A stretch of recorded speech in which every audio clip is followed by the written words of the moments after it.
प्रातः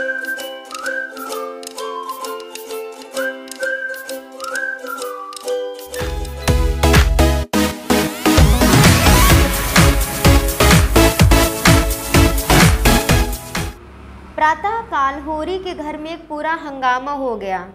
होरी धनिया को मार रहा था, धनिया उसे गालियां दे रही थी। दोनों लड़कियां बाप के पांवों से लिपटी चिल्ला रही थी और गोबर माँ को बचा रहा था। बार बार होरी का हाथ पकड़कर पीछे ढकेल देता, पर जो ही धनिया के मुंह से कोई गाली निकल जाती, होरी अपना हाथ छुड़ाकर उसे 2-4 घूंसे और लात जमा देता। उसका बूढ़ा क्रोध जैसे किसी गुप्त संचित शक्ति को निकाला गया हो। सारे गांव में हलचल पड़ गई। लोग समझाने के बहाने तमाशा देखने आ पहुंचे। शोभा लाठी टेकता हुआ खड़ा हुआ। दाता दीन ने डांटा, यह क्या है होरी, तुम बावले क्यों हो रहे हो? कोई इस तरह घर की लक्ष्मी पर हाथ छोड़ता है? तुम्हें तो यह रोग ना था क्या? हीरा की छूत तुम्हें भी लग गई? होरी ने पागलपन करके कहा, महाराज तुम इस वक्त ना बोलो, मैं आज इसकी बांध छुड़ाकर दम लूँगा। मैं जितना ही तरह देता हूँ उतना ही ये सर चढ़ जाती है। धनिया सजल क्रोध में बोली, महाराज तुम गवाह रहना, मैं आज इसे और इसके हत्यारे भाई को जेल भिजवाकर तब पानी पीऊँगी। इसके भाई ने गाय को माहूर खिलाकर मार डाला। अब जो मैं थाने में रपट लिखाने जा रही हूँ तो यह हत्यारा मुझे मारता है, इसके पीछे अपनी ज़िंदगी चौपट कर दी, इसका यह इनाम दे रहा है। होरी ने दांत पीसकर और आंखें निकालकर कहा, फिर वही बात मुँह से निकाली, तूने देखा था हीरा को मोर खिलाते? तू कसम खा जा कि तूने हीरा को गाय की नांद के पास खड़े नहीं देखा। हाँ मैंने नहीं देखा, कसम खाता हूँ। बेटे के माथे पर हाथ रख के कसम खा। होरी ने गोबर के माथे पर कांपता हुआ हाथ रखकर कांपते हुए स्वर में कहा, मैं बेटे की कसम खाता हूँ कि मैंने हीरा को नांद के पास नहीं देखा। धनिया ने जमीन पर थूक कर कहा, थुई है तेरी झुटाई पर, तूने खुद मुझसे कहा था कि हीरा चोरों की तरह नांद के पास खड़ा था और अब भाई के पक्ष में झूठ बोलता है। गुती है, अगर मेरे बेटे का बाल भी बाका हुआ तो घर में आग लगा दूंगी, सारी गृहस्थी में आग लगा दूंगी। भगवान आदमी के मुंह से बात कहकर इतनी बेशर्मी से मुकर जाता है। होरी पाँव पटक कर बोला, धनिया गुस्सा मत दिला, नहीं बुरा होगा। मार तो रहा है और मार ले, तुझा अपने बाप का बेटा होगा तो आज मुझे मार कर तब पानी पिएगा। पापी ने मारते मारते मुझे भुरकस निकाल दिया, फिर भी इसका जी नहीं भरा, मुझे मारकर समझता है मैं बड़ा वीर हूँ। भाइयों के सामने बिल्ली बन जाता है पापी कहीं का हत्यारा। फिर वह बैन कहकर रोने लगी। इस घर में आकर उसने क्या नहीं झेला, किस किस तरह से पेट तनक नहीं काटा, किस तरह एक एक लत्ते की तरसी, किस तरह एक एक पैसा प्राणों की तरह सच्चा, किस तरह घर भर को खिलाकर आप पानी पीकर सो रही, और आज उन सारे बलिदानों का यह पुरस्कार। भगवान बेटे ये अन्याय देख रहे हैं और उसकी रक्षा को नहीं दौड़ते। गज की और द्रौपदी की रक्षा कर रहे बैकुंठ से दौड़े थे, आज क्यों नींद में सोए हुए हैं। जन्म धीरे धीरे धनिया की ओर आने लगा। इसमें अब किसी को संदेह नहीं रहा था कि हीरा ने ही गाय को जहर दिया। होरी ने बिल्कुल झूठी कसम खाई है, इसका भी लोगों को विश्वास हो गया। गोबर को भी बाप की झूठी कसम और उसके फलस्वरूप आने वाली विपत्ति की शंका ने होरी के विरुद्ध कर दिया। इस पर जो दाता दीन ने दांत बटाई तो होरी परास्त हो गया, चुपके से बाहर चला गया। सत्य ने विजय पाई। दाता दीन ने शोभा से पूछा, तुम कुछ जानते हो शोभा, क्या बात हुई? शोभा जमीन पर लेटा हुआ बोला, मैं तो महाराज 8 दिन से बाहर नहीं निकला। होरी दादा कभी कभी आकर कुछ दे जाते तो उसी से काम चलता है। रात भी वह मेरे पास गए थे, किसने क्या किया मैं कुछ नहीं जानता। हाँ कल सांझ को हीरा मेरे घर खुरपी मांगने आया था, कहता था एक जड़ी खोदना है, फिर तब से मेरी उससे भेद नहीं हुई। धन्या इतनी शह पाकर बोली, पंडित दादा यह उसी का काम है। शोभा के घर से खुरपी मांग कर लाया और कोई जड़ी खोदकर गाय को खिला दी है। उस रात को जो झगड़ा हुआ उसी दिन से वह खार खाए बैठा था। दादा दिन बोले, यह बात साबित हो गई तो उसे हत्या लगेगी। पुलिस कुछ करे या ना करे, धर्म तो बिना दंड दिए ना रहेगा। चली तो जा, रुपया हीरा को बुला ला, कहना पंडित बुला रहा है। अगर उसने हत्या नहीं की है तो गंगाजल उठा ले और चौड़े पर चढ़कर कसम खाए। धनिया बोली, महाराज जी उसकी कसम का भरोसा नहीं, झटपट खा लेगा। जब इसने झूठी कसम खा ली जो बड़ा धर्मात्मा बनता है तो हीरा का क्या विश्वास। अब गोबर बोला, खा ले झूठी कसम, बस का अंत हो जाए। बूढ़े जीते रहें, जवान जीकर क्या करेंगे। रूपा एक क्षण में आकर बोली, काका घर में नहीं है पंडित दादा, काकी कहती हैं कहीं चले गए हैं। दाता दीन ने लंबी दाढ़ी फटकार कर कहा, तूने पूछा नहीं कहाँ चले गए? घर में छिपा बैठा ना हो, देखते सोना भीतर तो नहीं बैठा है। धनिया ने टोका, उसे मत भेजो दादा, हीरा के सर हत्या सवार ना जाने क्या कर बैठे। दाता दीन ने खुद लकड़ी संभाली और खबर लाई कि हीरा सचमुच कहीं चला गया है। पुनिया कहती है लुटिया डोर और डंडा सब लेकर गए हैं। पुनिया ने पूछा भी कहाँ जाते हो, पर बताया नहीं। उसने 5 रुपये आले में रखे थे, रुपए बाहर नहीं है, 60 रुपये भी लेता गया। धनिया शीतल हृदय से बोली, मुंह में कालिख लगाकर कहीं भागा होगा। शोभा बोला, भाग के कहाँ जाएगा, गंगा नहाने न चला गया हो। धनिया ने शंका की, गंगा जाता तो रुपए क्यों ले जाता, और आजकल कोई परब भी तो नहीं है। इस शंका का कोई समाधान न मिला। धारणा दृढ़ हो गई। आज होरी के घर भोजन नहीं पका, ना किसी ने बैलों को सानी पानी दिया। सारे गांव में सनसनी फैली हुई थी। दो चार आदमी जगह जगह जमा होकर इसी विषय की आलोचना कर रहे थे। हीरा अवश्य कहीं भाग गया, देखा होगा कि भेद खुल गया, अब जेल जाना पड़ेगा, हत्या अलग लगी, बस कहीं भाग गया। पुनिया अलग रो रही थी, कुछ कहा न सुना, ना जाने कहाँ चल दिए। जो कुछ कसर रह गई थी वह संध्या समय हल्के के थानेदार ने आकर पूरी कर दी। गांव के चौकीदार ने जब इस घटना की रिपोर्ट की, जैसा उसका कर्तव्य था, और थानेदार साहेब भला अपने कर्तव्य से कब चूकने वाले थे। अब गांव वालों को भी उनकी सेवा सत्कार करके अपने कर्तव्य का पालन करना चाहिए। दाता दीन, झुंगरी सिंह, अनोखेराम, उनके चारों प्यादे, मगरू शाह और लाला पटेश्वरी सभी आ पहुँचे और दरोगा जी के सामने हाथ बांधकर खड़े हो गए। होरी की तलबी हुई। जीवन में यह पहला अवसर था कि वह दरोगा के सामने आया। ऐसा डर रहा था जैसे फांसी हो जाएगी। धनिया को पीटते समय उसका एक एक अंग फड़क रहा था। दरोगा के सामने कछुए की भांति भीतर सिमट जाता था। दरोगा ने उसे आलोचक नेत्रों से देखा और उसके हृदय तक पहुंच गए। आदमियों की नस पहचानने का उन्हें अच्छा अभ्यास था। किताबी मनोविज्ञान के कोरे पर व्यवहारिक मनोविज्ञान के मर्मज्ञ थे। यकीन हो गया आज अच्छे का मुंह देखकर उठे हैं, और होरी का चेहरा कह देता है कि उसके लिए केवल एक घुड़की काफ़ी है। दरोगा ने पूछा, तुझे किस पर सुबह है? होरी की जमीन छुई और हाथ बांधकर बोला, मेरा सुबह किसी पर नहीं है सरकार, गाय का अपनी मौत से मरी है, बुढ़ी हो गई थी। धनिया भी आकर पीछे खड़ी थी, तुरंत बोली, गाय मारी है तुम्हारे भाई हीरा ने सरकार, ऐसे बौड़म नहीं है जो कुछ कह देंगे, मान लेंगे। यह जांच तहकीकात करने आए हैं। दरोगा जी ने पूछा, यह औरत कौन है? कई आदमियों ने दरोगा जी से बातचीत करने का सौभाग्य प्राप्त करने के लिए चढ़ाव ऊपरी की। एक साथ बोले और अपने मन की इस कल्पना से संतोष किया कि पहले मैं बोला, होरी की घरवाली है सरकार, तो इसे बुलाओ, मैं पहले इसी का बयान लिखूंगा। वह कहाँ है हीरा? विशिष्ट जनों ने एक स्वर में बोला, वह तो आज सवेरे से कहीं चला गया है सरकार, मैं उसके घर की तलाशी लूँगा। तलाशी?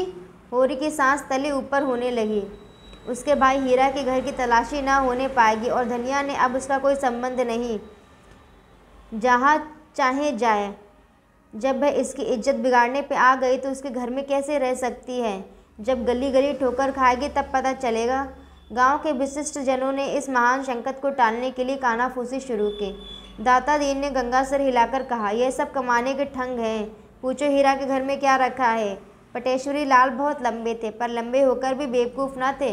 अपना लंबा काला मुंह और लंबा करके बोले, मैं यहाँ आया है किस लिए, और जब आया है तब बिना कुछ किए दिए गया कब है? झुंगरी सिंह ने होली को बुलाकर कान में कहा, निकालो जो कुछ देना हो, यूँ गला न छूटेगा। दरोगा जी ने अब जरा गरज कर कहा, मैं हीरा के घर की तलाशी लूँगा। होरी के मुख का रंग ऐसे उड़ गया जैसे देह का सारा रक्त सूख गया हो।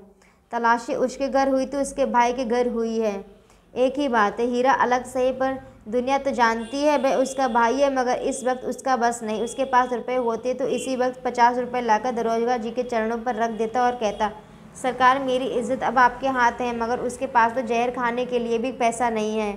धनिया के पास चाहे 2-4 रुपये पड़े हुए हों, पैर वह चुड़ैल भला क्यों देने लगी। मृत्युदंड पाए हुए आदमी की भांति सर झुकाए अपने अपमान की वेदना का तीव्र अनुभव करता हुआ चुपचाप खड़ा रहा। दाता दीन ने होरी को सचेत किया, अब इस तरह खड़े रहने से काम ना चलेगा होरी, रुपए की कोई जुगत करो। होरी दीन स्वर में बोला, अब मैं क्या अर्ज करूं महाराज, अभी तो पहले की ही गठरी सिर पर लदी है और किस मुंह से मांगूं, लेकिन इस संकट से उबार लो। जीता रहा तो कौड़ी कौड़ी चुका दूंगा, मैं मर भी जाऊं तो गोबर तो है ही। नेताओं में सलाह होने लगी, दरोगा जी को क्या भेंट किया जाए। दाता दीन ने 50 का प्रस्ताव किया। झुंगरी सिंह के अनुमान से 100 से कम एक सौदा ना होगा। नौखेराम भी 100 के पक्ष में थे और होरी के लिए 100 और 50 में कोई अंतर न था। इस तलाशी का संकट उसके सर से टल जाए, पूजा चाहे कितनी ही चढ़ानी पड़े। मरे को मन भर लकड़ी से जलाओ या 10 मन से, उसे क्या चिंता। मगर पटेश्वरी से ये अन्याय न देखा गया। कोई डाका या कत्ल तो हुआ नहीं, केवल तलाशी हो रही है, उसके लिए 20 रुपये बहुत हैं। नेताओं ने धिक्कारा, तो फिर दरोगा जी से बात करना, हम लोग नगीच न जाएंगे, कौन घुड़कियाँ खाएं। होरी ने पटेश्वरी के पांव पर अपना सर रख दिया। भैया मेरा उद्धार करो, जब तक जीऊँगा तुम्हारी ताबेदारी करूँगा। दरोगा जी ने फिर अपने विशाल वक्ष और विशालतर उदर की पूरी शक्ति से कहा, कहाँ है हीरा का घर, मैं उसके घर की तलाशी लूँगा। पटेश्वरी ने आगे बढ़कर दरोगा जी के कान में कहा, तलाशी लेकर क्या करोगे हुजूर, उसका भाई आपकी दावेदारी के लिए हाजिर है। दोनों आदमी ज़रा अलग जाकर बातें करने लगे। कैसा आदमी है? बहुत ही गरीब हुजूर, भोजन का ठिकाना भी नहीं। सच? हाँ हुजूर, ईमान से कहता हूँ। अरे तो यह एक 50 का डोला भी नहीं है। कहाँ की बात हुजूर, 10 मिल जाए तो 1000 समझिए। 50 तो 50 जन्म में भी मुमकिन नहीं, और वह भी जब कोई महाजन खड़ा हो जाएगा। दरोगा जी ने 1 मिनट तक विचार करके कहा, तो फिर उसे सताने से फ़ायदा? मैं ऐसे को नहीं सताता जो आप ही मर रहे हो। पटेश्वरी ने देखा निशाना और आगे जा पड़ा। बोले, नहीं हुजूर, ऐसा न कीजिए। नहीं, फिर हम कहाँ जाएंगे? हमारे पास दूसरी और खेती, कौन सी खेती है? तुम इलाके के पटवारी हो जी, कैसी बातें करते हो। जब ऐसा ही कोई अफसर आ जाता है तब आपकी बदौलत हम भी कुछ पा जाते हैं। नहीं, पटवारी को कौन पूछता है। अच्छा जाओ, 30 रुपये दिलवा दो, 20 रुपये हमारे, 10 रुपये तुम्हारे। 4 मुखिया हैं, इसका ख्याल कीजिए। अच्छा, आधे आधे रख लो, जल्दी करो, मुझे देर हो रही है। पटेश्वरी ने झिंगुरी से कहा। झिंगुरी ने होरी को इशारे से बुलाया, अपने घर ले गए। 30 रुपये गिनकर उसके हवाले किए और एहसान से दबाते हुए बोले, आज ही कागज़ लिख लेना, तुम्हारा मुंह देखकर रुपये दे रहा हूँ, तुम्हारी भलमनसी पर। होरी ने रुपये लिए और अंगोछे के कोरे में बांधे प्रसन्न मुख आकर दरोगा जी की ओर चला। सहसा धनिया झपट कर आगे आई और अंगोछी एक झटके के साथ उसके हाथ से छीन ली। गांठ पक्की न थी, झटका पाते ही खुल गई और सारे रुपये जमीन पर बिखर गए। नागिन की तरह फुंकार कर बोली, ये रुपये कहाँ लिए जा रहा है, बता, भला चाहता है तो सब रुपये लौटा दे, नहीं कह देती हूँ घर के परानी रात दिन मरे और दाने दाने को तरसे, लत्ता भी पहनने को मैसर ना हो और अंजूरी भर रुपए लेकर चला है इज्जत बचाने। ऐसी बड़ी है तेरी इज्जत, जिसके घर में चूहे लौटे वह भी इज्जत वाला है। दरोगा तलाशी ही तो लेगा, ले ले जहाँ चाहे तलाशी। 100-200 रुपये की गाय गई, उस पर यह पलेतन, बाहरी तेरी इज्जत। होरी खून का घूंट पीकर रह गया। सारा समूह जैसे थर्रा उठा। नेताओं के सिर झुक गए। दरोगा का मुंह जरा सा निकल आया। अपने जीवन में उसे ऐसी लताड़ न मिली थी। होरी स्तंभिन सा खड़ा रहा। जीवन में आज पहली बार धनिया ने उसे बड़े अखाड़े में पटकनी दी, आकाश तका दिया। अब वह कैसे सिर उठाए। मगर दरोगा जी इतनी जल्दी हार मानने वाले न थे। खिसियाकर बोले, मुझे ऐसा मालूम होता है कि शैतान की खला ने हीरा को फंसाने के लिए खुद गाय को जहर दे दिया। धनिया हाथ मटका कर बोली, हाँ दे दिया, अपनी गाय थी, मार डाली, फिर किसी दूसरे का जानवर तो नहीं मारा। तुम्हारी तहकीकात में यही निकला है तो यही लिखो। पहना दो मेरे हाथ में हथकड़ियाँ, देख लिया तुम्हारा न्याय और तुम्हारे अकल की दौड़। गरीबों का गला काटना दूसरी बात है, दूध का दूध और पानी का पानी करना दूसरी बात। होरी आंखों से अंगारे बरसाता धनिया की ओर लपका, पर गोबर सामने आकर खड़ा हो गया और उग्र भाव से बोला, अच्छा दादा, अब बहुत हुआ, पीछे हट जाओ। मैं कह देता हूँ, मेरा मुँह ना देखोगे, तुम्हारे ऊपर ना हाथ ना उठाऊंगा, ऐसा कपूत नहीं हूँ, यही गले में फांसी लगा लूँगा। होरी पीछे हट गया और धनिया शेर होकर बोली, तू हट जा गोबर, देखूँ तो क्या करता है मेरा। दरोगा जी बैठे हैं, इसकी हिम्मत देखो, घर में तलाशी होने से इसकी इज्जत जाती है, अपनी मेहरिया के सारे गांव के सामने लतियाने से इसकी इज्जत नहीं जाती। यही तो वीरों का धर्म है। बड़ा वीर है तो किसी मर्द से लड़, जिसकी बाँह पकड़कर लाया है उसे मारकर बहादुर ना कहलाएगा। तू समझता होगा मैं इसे रोटी कपड़ा देता हूँ, आज से अपना घर संभाल। देख तो इसी गांव में तेरी छाती पर मूंग डलकर रहती हूँ और कि नहीं, और इससे अच्छा खाऊं पीऊँगी, इच्छा हो देख ले। होगी भोरी परास्त हो गया। उसे अब ज्ञात हुआ स्त्री के सामने पुरुष कितना निर्बल, कितना निरुपाय है। नेताओं के रुपए चुनकर उठा लिए और दरोगा जी को वहाँ से चलने का इशारा कर रहे थे।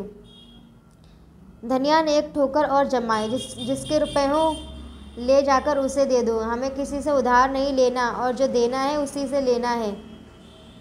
मैं तमड़ी भी ना दूँ, चाहे मुझे हकीम के इल्जास तक ही चुकाने पड़े। हम बाकी चुकाने को 25 रुपये मांगते थे, किसी ने ना दिया। आज अंजरी भर रुपए ठनाठन निकाल के दे दिए। मैं सब जानती हूँ। यहाँ तो बाँट बखरा होने वाला था, सभी के मुंह ठीठे होते। ये हत्यारे गांव के मुखिया हैं, गरीबों का खून चूसने वाले। सूद ब्याज, डेढ़ी सवाई, नज़र नजराना, घूस घास, जैसे भी हो गरीबों को लूटो। उस पर सुराज चाहिए? जेल जाने से सुराज ना मिलेगा, सुराज मिलेगा धर्म से, न्याय से। नेताओं के मुंह में कालिक सी लगी हुई थी। दरोगा जी के मुंह पर झाड़ू से फिरी हुई थी। इज्जत बचाने के लिए हीरा की ओर चले।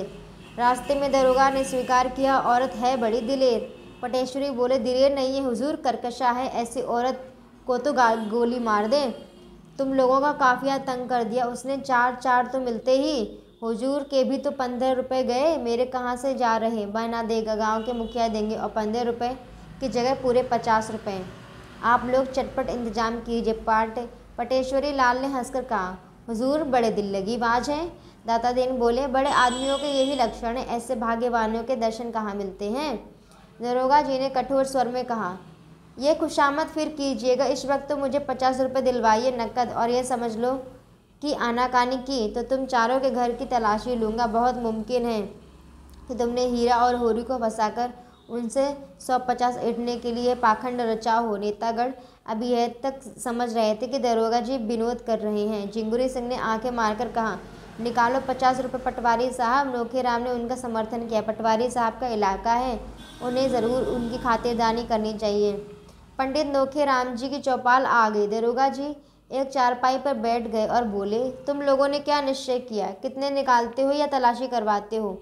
दाता दीन ने आपत्ति की, मगर हुजूर, मैं अगर मगर कुछ नहीं सुनना चाहता। झिंगुरी सिंह ने साहस किया, सरकार यह लो सरासर, मैं 15 मिनट का समय देता हूँ। अगर इतनी देर में पूरे 50 रुपये ना आए तो तुम चारों के घर में तलाशी होगी। और गंडा सिंह को जानते हो, उसका मारा पानी भी नहीं मांगता। पटेश्वरी लाल ने तेज स्वर में कहा, आपको अख्तियार है, तलाशी ले लें। ये अच्छी दिल लगी है, काम कौन करे, पकड़ा कौन जाए? मैंने 25 साल थानेदारी की है, जानते हो, लेकिन ऐसा अंधेरा तो कभी नहीं हुआ। तुमने अभी अंधेरा नहीं देखा? कहो तो वह भी दिखा दूँ। एक एक को 5-5 साल के लिए भिजवा देता हूँ। यह मेरे बाएं हाथ का खेल है। डाके के सारे गांव के काले पानी भिजवा देता हूँ। यह धोखे में ना रहे। ना चारों सज्जन चौपाल के अंदर जाकर विचार करने लगे। फिर क्या हुआ किसी को मालूम नहीं। हाँ, दरोगा जी प्रसन्न दिखाई दे रहे थे और चारों सज्जनों के मुंह पर फटाफट फटकार बरस रही थी। दरोगा जी घोड़े पर सवार होकर चले और चारों नेता दौड़ रहे थे। घोड़ा दूर निकल गया तो चारों सज्जन लौटे, इस तरह मानो किसी प्रियजन का संस्कार करके शमशान से लौट रहे हों। सहसा दाता दीन बोले, मेरे शराब ना पड़े, मैं मुँह ना दिखाऊं। नोखेराम ने समर्थन किया, ऐसा धन कभी फलते नहीं देखा। पटेश्वरी ने भविष्यवाणी की, हराम की कमाई हराम में जाएगी। झिंगुरी को आज ईश्वर की न्यायपरता में संदेह हो गया। भगवान न जाने कहाँ है कि यह अंधेर देखकर भी पापियों को दंड नहीं देते। इस वक्त इन सज्जन की तस्वीरें खींचने लायक थी।